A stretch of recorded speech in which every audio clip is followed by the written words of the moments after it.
Assalamualaikum warahmatullahi wabarakatuh. Waalaikumsalam warahmatullahi wabarakatuh. Alhamdulillah, alhamdulillah alamin.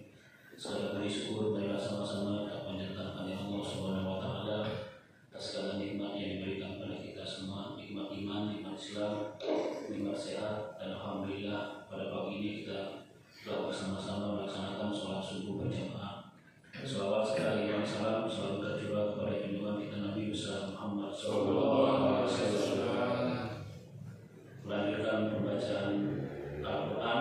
Pagi ini saya akan membacakan surat An-Nisa ayat 43. Kemudian akan dilanjutkan dengan pembacaan hadis. A'udzubillahi minasyaitonirrajim. Bismillahirrahmanirrahim. Ya ayyuhallazina amanu la ta'khudhu sholata wa antum suqara hatta ta'lamu ma taquluna wa la junuban illa 'abiri sabili hatta ta'tasilu wa in kuntum marda aw 'ala safarin aw jaa'a ahadun minkum أو جاء أحد منكم من الغائط أو لمستم النساء فلم تجدوا ماء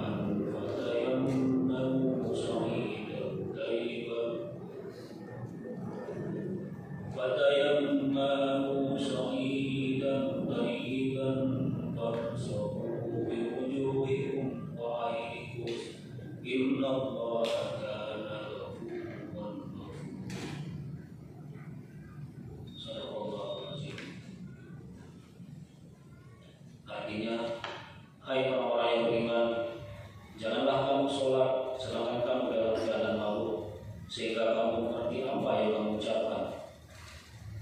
Jangan pula hampiri masjid sedang kamu dalam keadaan junub, kecuali sekadar berlalu saja hingga kamu mandi. Dan jika kamu sakit atau sedang dalam musafir atau kembali dari tempat buang air, atau kamu telah menyentuh perempuan kemudian kamu tidak mendapat air, maka bertayamumlah kamu dengan tanah yang baik. Sapulah mukamu dan tanganmu, sesungguhnya Allah Maha Pemaaf lagi Maha Pengampun. An-Nisa ayat 43. Maha benar mengenai segala firman-Nya. Allah aja jangan melarang hamba-hambanya yang beriman mengerjakan sholat dalam keadaan malu, yang menyebabkan tidak tahu apa yang diucapkannya, serta melarang mendekati tempat sholat, yaitu masjid, bagi orang yang junub, kecuali sedang melintas dari satu pintu ke pintu lainnya tanpa dia diam di dalamnya. Hal ini ada sebelum diharamkannya khamr, sebagaimana yang disebutkan oleh hadis yang telah kami sebutkan di dalam surah Al-Baqarah. Yas'alunaka 'anil khairi wal maisir. Mereka bertanya kepadamu tentang khamr dan judi. Al-Baqarah ayat 219. Sesungguhnya Nabi SAW membacakan ayat ini kepada Umar, kemudian beliau bersabda, Allahumma bayin lana fi khairi bayinan syafiyah. Ya Allah, jelaskanlah kepada kami tentang khamr secara tuntas. Maka ketika turun ayat ini, beliau pun membacakannya kepada Umar. Lalu dia pun berdoa, Ya Allah, jelaskanlah kepada kami tentang khamr secara tuntas. Pada saat itu mereka tidak meminum khamr di waktu sholat, sehingga turun ayat lain sebagai penegas. Ya ayyuhallazina amanu innamal khamru wal saisiru wal ansaru wal azlam risun min amali syaitan fa'tafiruhu ta'udu'lihun illa khawr.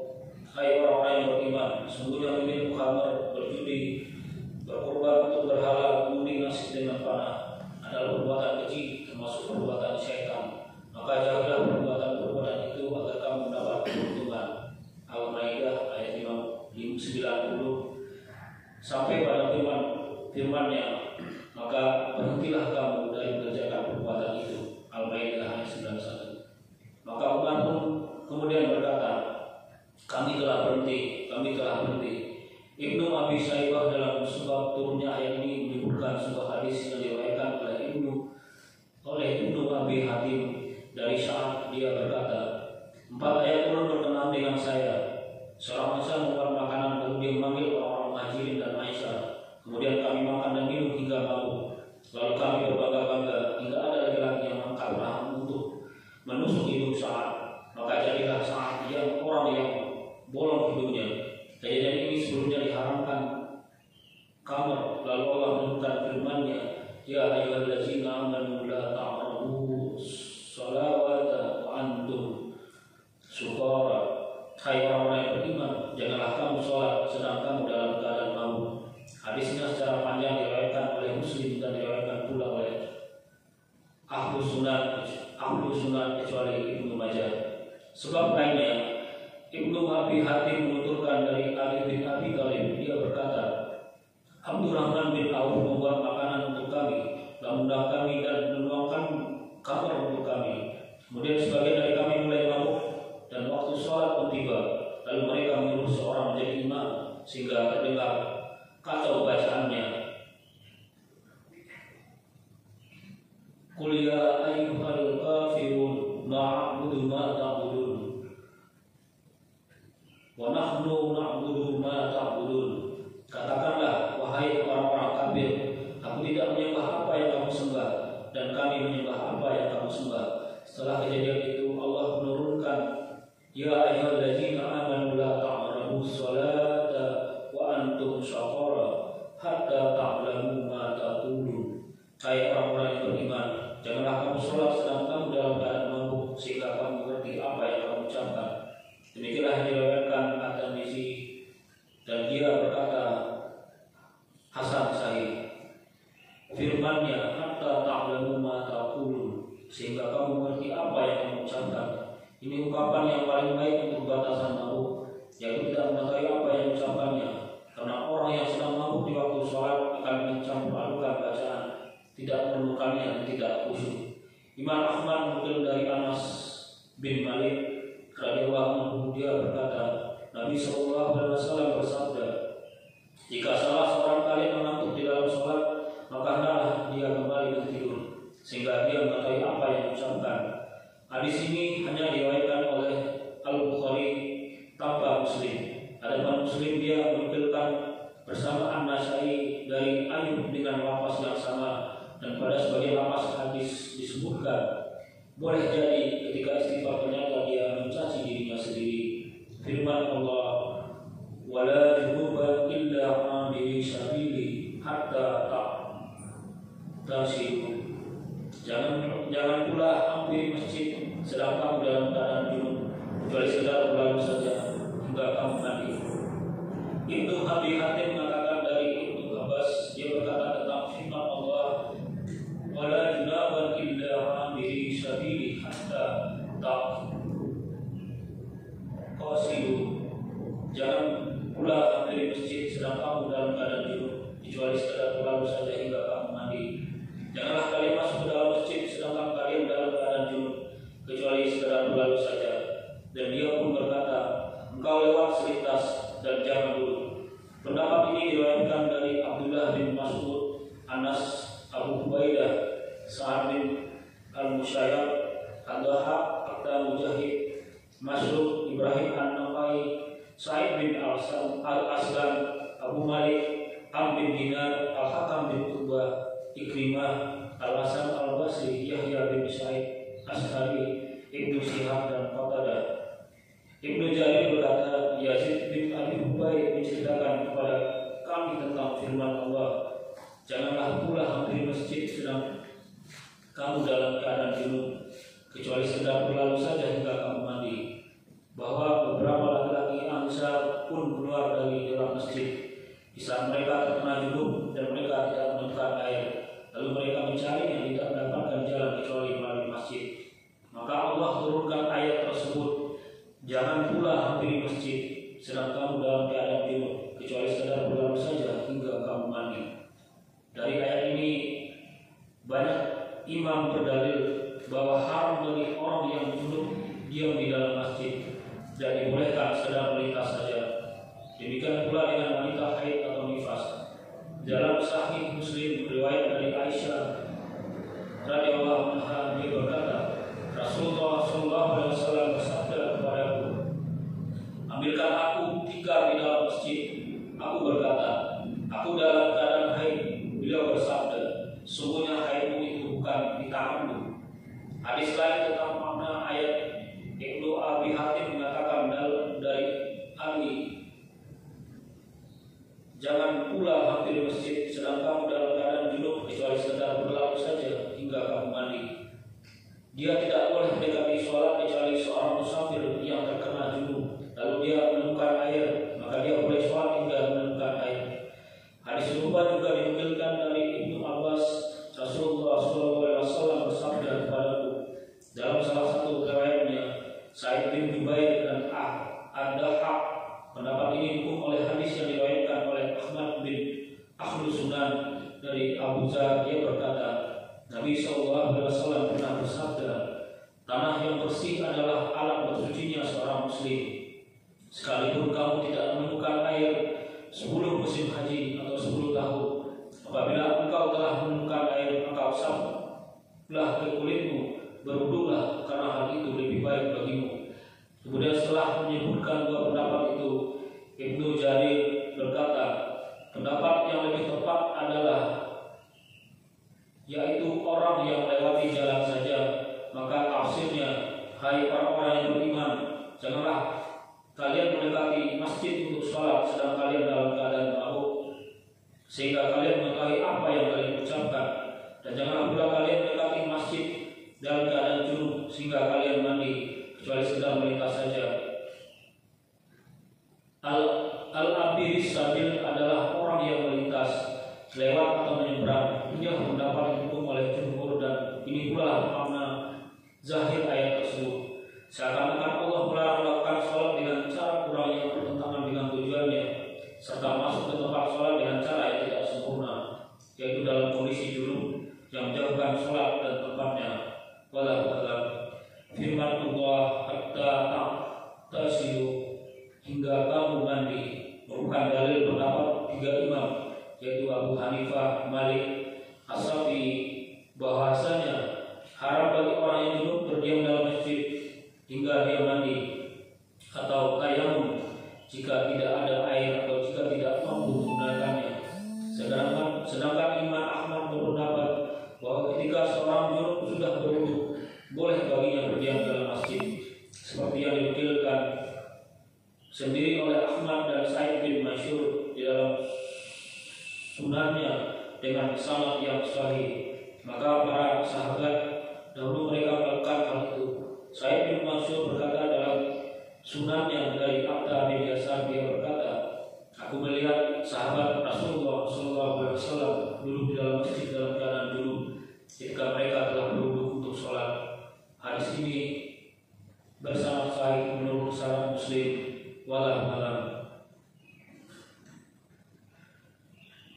Firman Allah, wa in kuntum marda aw ala safarin aw jaa ahadun minkum minal ghaidi aw lamastum nisaa'a falam tajidu ma'a fatayammanu sha'idan thayyiban. Dan jika kamu sakit atau sedang dalam musafir atau kembali dari tempat buang air, atau kamu telah menyentuh perempuan kemudian kamu tidak mendapat air, maka bertayamumlah kamu dengan tanah yang baik. Adapun penyakit yang dibolehkan untuk tayamum adalah penyakit yang apabila menggunakan air dikhawatirkan tidak sampainya air pada rongga wudhu. Contoh, tangan yang diperban, memperparah atau menambah lamanya penyakit. Sedangkan safar adalah hal yang sudah dikenal, tidak ada perbedaan antara perjalanan jauh atau pendek. Firman-Nya, au jaa'a ahadun minkum minal ghaidi, atau kembali dari tempat buang air. Al-ghaid adalah lokasi tanah yang rendah, kemudian dipakai untuk istilah buang air besar, dan itu adalah hadas kecil. Adapun firman Allah Azza wa Jalla, au lamas dibaca lamastum dan lamastum. Pada ahli tafsir dan para imam berbeda pendapat tentang maknanya, yang terbagi menjadi dua golongan. Pertama, bahwa hal ini adalah hiasan dari jima berdasarkan firman Allah, "Talaktumuhunna min qabli an tamassuhunna wa qad faradtum lahunna faridatan fanisfu ma faradtum." Jika kamu menceraikan istri-istrimu sebelum kamu bercampur dengan mereka, padahal sesungguhnya kamu telah menentukan maharnya, maka bayarlah seperdua dari mahar yang telah kamu tentukan itu. Al-Baqarah ayat 237. Dari Ibnu Abi Hatim mengatakan dari Ibnu Abbas tentang ayat ini, "Aulamas nisa", dia berkata yaitu jima. Pendapat seperti ini juga diriwayatkan dari Ali, Ubay bin Ka'ab, Mujahid, Taus, Al-Hasan, Ubay bin Umar, Sa'id bin Jubair, As-Sabi, Qatadah, dan Muqatil bin Hayyan. Ibnu Abbas berkata, "Al-Mulamasah adalah jima, tetapi Allah yang Maha Mulia menggunakan kiasan sesuai kehendaknya." Dan terdapat pula sahih lainnya dari Ibnu Abbas selain dari jalan dua. Kemudian Ibnu Jarir berkata, ulama yang lainnya berpendapat yang dikehendaki oleh Allah adalah setiap orang yang menyentuh dengan tangan ataupun anggota tubuh lainnya, dan Allah mewajibkan wudu bagi setiap orang yang menyentuhkan bagian badannya kepada bagian badan perempuan. Kemudian beliau menunjukkan bahwa Abdullah bin Mas'ud berkata, "Al-lamsu adalah sesuatu yang lain dari jima, bukan hanya berarti jima." Hal serupa ini diriwayatkan dari Ibnu Mas'ud dari berbagai jalan.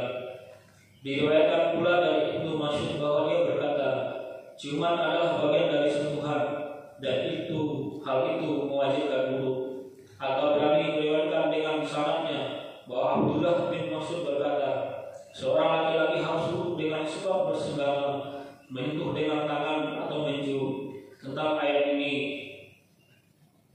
"Aulamastum nisa", beliau berkata, yaitu menyentuh. Ibnu Abi Hatim juga Ibnu Jarir mengatakan dari Abdullah bin Mas'ud, dia berkata,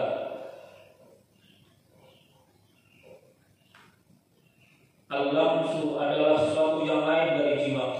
Kemudian Ibnu Abi Hatim berkata, pendapat serupa diriwayatkan dari Ibnu Ubaidah, Abu Usman An-Nahdi, Abu Ubaidah bin Abdullah bin Mas'ud, Amir Syabi, Tasbih bin Al-Hajar, Ibrahim An-Naqai, dan Sa'id bin Aslam.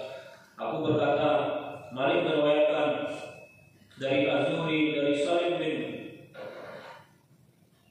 bin Umar dari bapaknya, bahwa dia berkata, kecukupan seorang suami pada istrinya dan sentuhan tangannya adalah bagian makna al-mulamasah, saling bersentuhan. Maka barang siapa yang mencup istrinya atau menyentuhnya dengan tangan, berarti wajib wudu.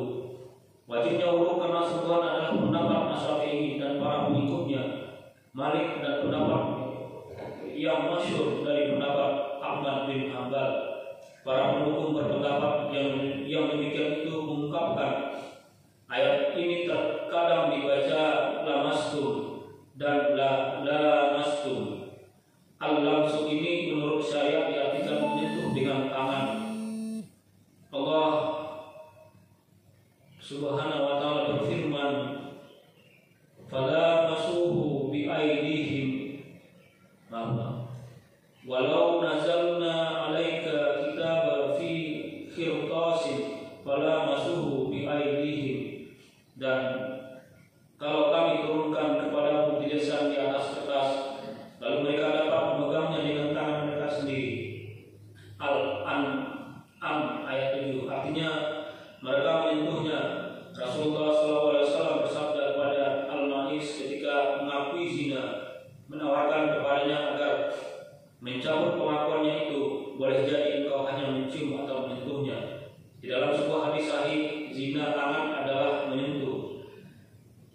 Aisyah radhiyallahu anha berkata, jarang sekali pada setiap harinya, kecuali Rasulullah SAW berkeliling kepada kami lalu beliau mencium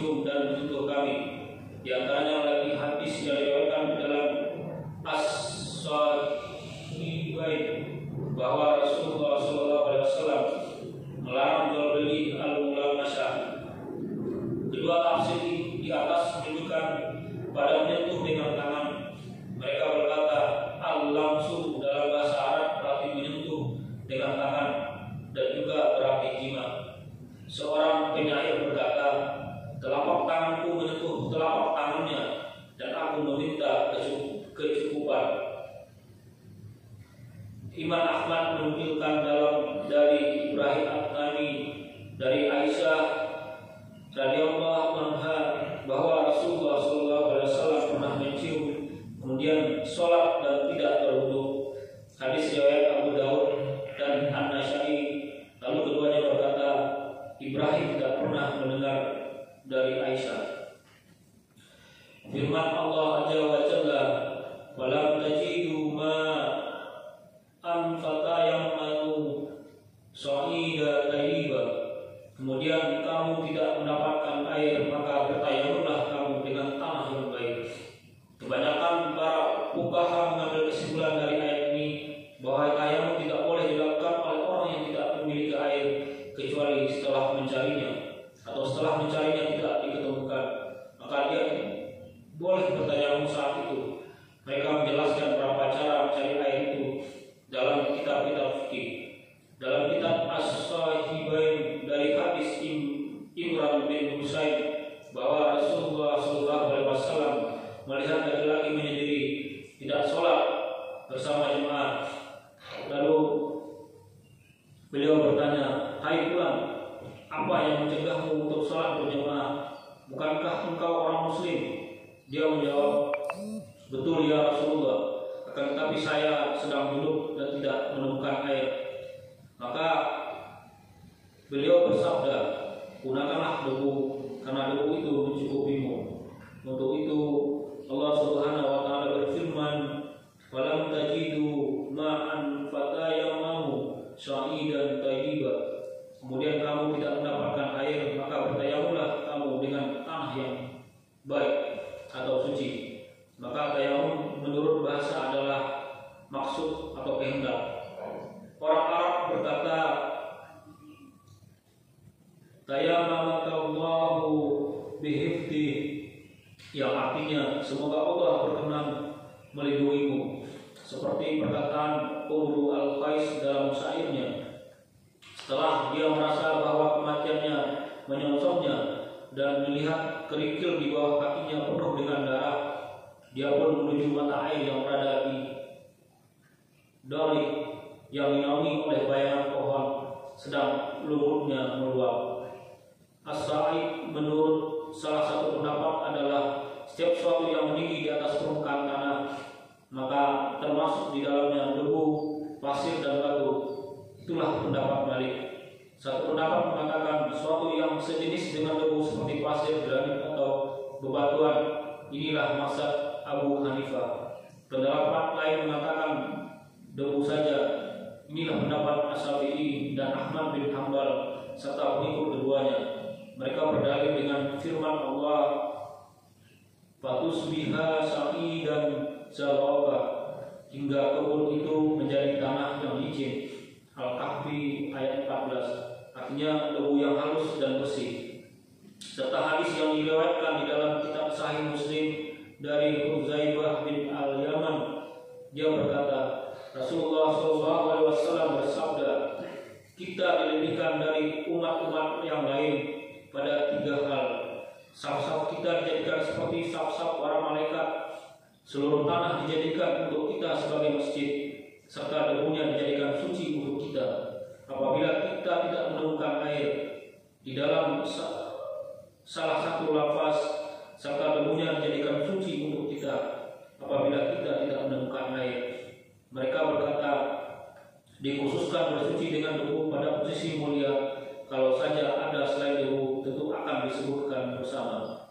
Tayyib yang dimaksud di sini menurut sebagian pendapat adalah halal, dan menurut pendapat yang lain adalah sesuatu yang dinyatakan tidak najis. Itu sebagaimana yang diriwayatkan oleh Imam Ahmad dan Ahlul Sunan kecuali Ibnu Majah dari hadis Abu Kilabah dari Amr bin Najdan dan dari Abu Dia berkata, Rasulullah SAW bersabda, tanah yang bersih adalah alat bersuci seorang muslim, sekalipun dia tidak menemukan air selama 10 musim haji atau 10 tahun. Apabila dia telah menemukan air, maka hendaklah dia menyentuhkannya ke kulitnya, berwudulah, karena hal itu lebih baik baginya. At-Tirmizi berkata hasan sahih, serta disahihkan oleh Ibnu Hibban. Firman Allah, famsahu biwujuhikum wa aydikum, 10 mukamu dan tanganmu. Tayammum adalah ganti dari wudu dalam bersuci, bukan ganti dari wudu dari seluruh anggotanya, akan tetapi cukup mengusap wajah dan 2 tangan saja. Para imam berbeda pendapat tentang bagaimana cara tayammum dan berikut uraiannya. Mazhab Syafi'i dalam perkataan barunya qaul jadi bahwa wajib membasuh wajah dan kedua tangannya sehingga siku dengan 2 kali tepukan, kemudian lapas yadain, kedua tangan.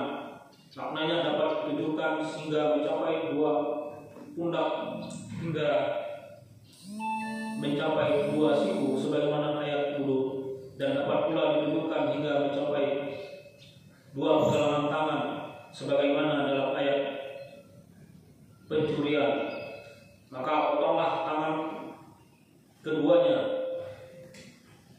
Mereka berpendapat apa yang dimutlakkan dalam ayat ini harus dibawa ke dalam ayat wudu yang membatasinya. Itulah penggabungan yang lebih utama dalam bersuci. As-Syafi'i berdalih dengan hadis yang diriwayatkan dari Ibnu As-Samah bahwasanya Rasulullah SAW tayammum mengusap wajah dan 2 tangan hingga siku, bahwa wajib mengusap wajah dan 2 tangan hingga pergelangan tangan dengan 2 kali tepukan.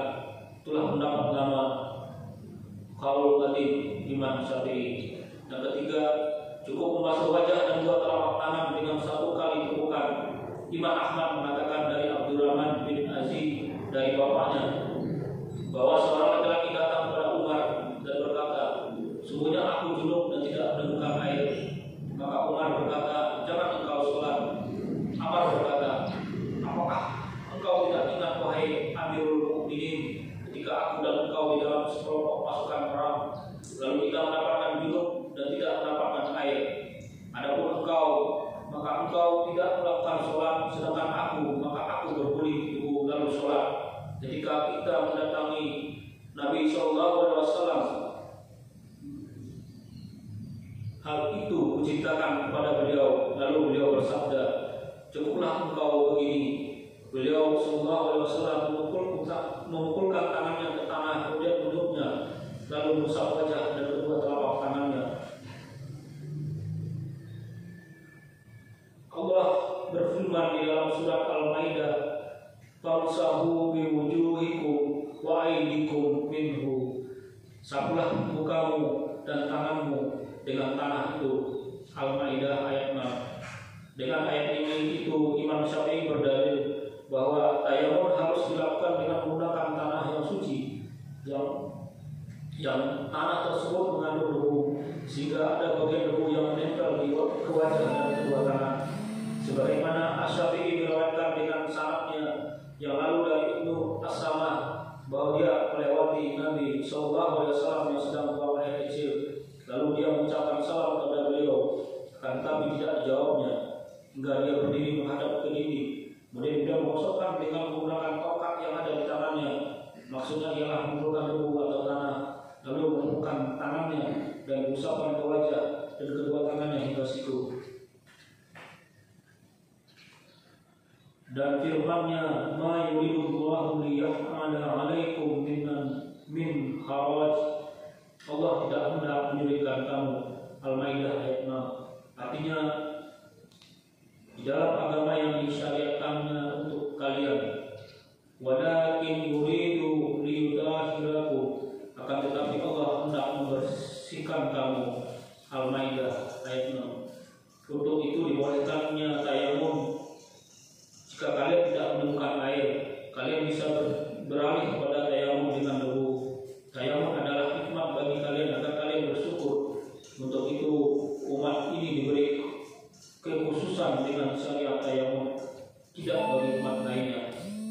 Di dalam Asy-Syahi Hibain diriwayatkan dari Jabir bin Abdullah, dia berkata, Rasulullah SAW bersabda, aku diberi 5 hal yang tidak diberikan kepada seorang nabi sebelumku. Aku dibantu dengan ditanamkan rasa getar pada diri musuh sepanjang perjalanan 1 bulan. Tanah dijadikan untukku masjid dan alat untuk bersuci. Maka siapa saja di antara umatku yang mendapatkan waktu sholat, maka sholatlah.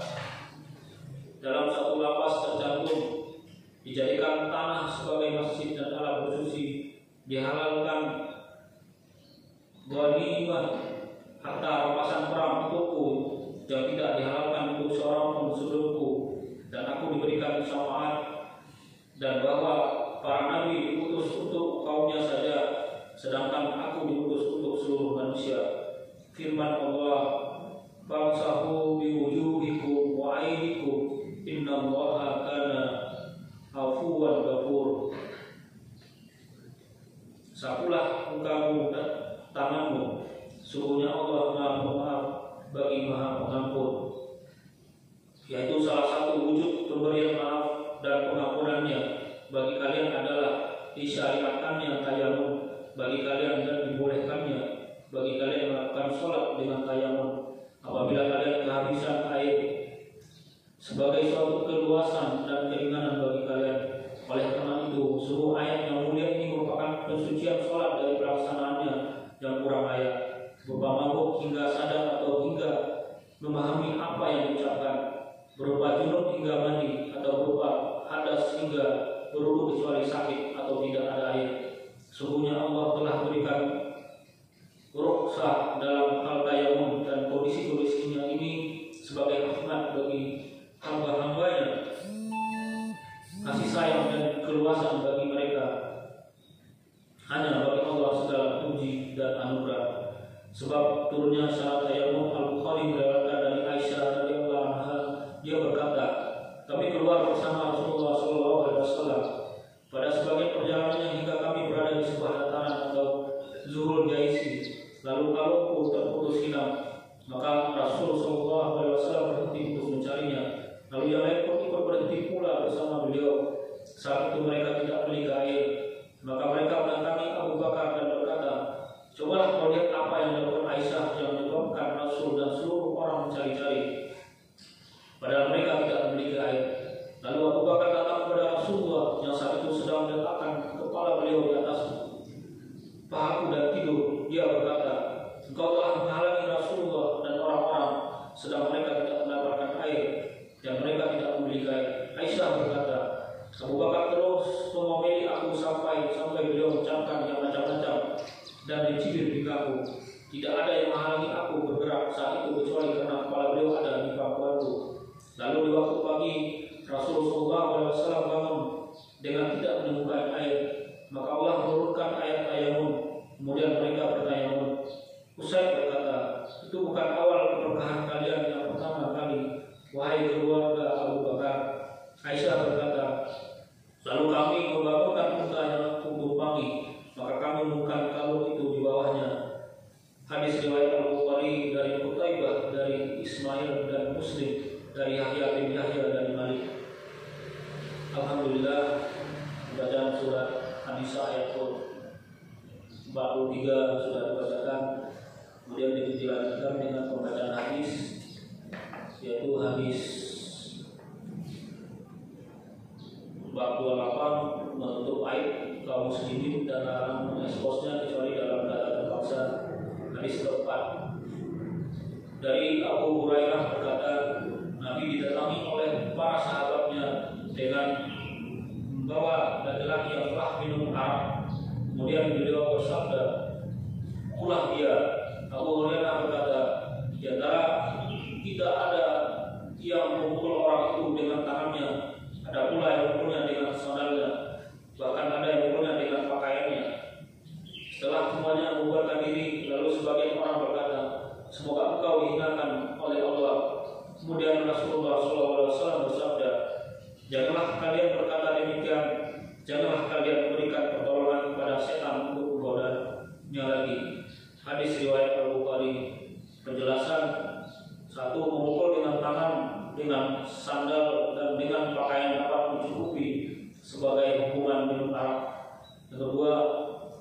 makruhan mendoakan agar diberi keinginan Allah dan sebagainya. Saya ulangi, dari Abu Hurairah berkata Nabi SAW didatang oleh para sahabatnya dengan membawa seorang laki-laki yang telah minum arak. Kemudian beliau bersabda, pukullah dia. Abu Hurairah berkata, di antara kita ada yang memukul orang itu dengan tangannya, ada pula yang memukulnya dengan sandalnya, bahkan ada yang memukulnya dengan pakaiannya. Setelah semuanya membubarkan diri, lalu sebagian orang berkata, semoga engkau dihinakan oleh Allah. Kemudian Rasulullah SAW bersabda, janganlah kalian berkata demikian, janganlah kalian memberikan pertolongan kepada setan untuk menggodanya lagi. Hadis riwayat Al-Bukhari. Penjelasan memukul dengan tangan, dengan sandal, dan dengan pakaian dapat mencukupi sebagai hukuman minuman arak. Yang kedua, kemakruhan mendoakan agar diberi keinginan Allah dan sebagainya. Alhamdulillah, bacaan Al-Quran dan hadis telah dibacakan. Semoga kita dapat mengambil pelajaran dan hikmahnya dan bisa kita amalkan dalam kehidupan sehari-hari. Sebelum kita tutup, marilah sama-sama kita bacakan doa kafaratul majlis. Subhanallah.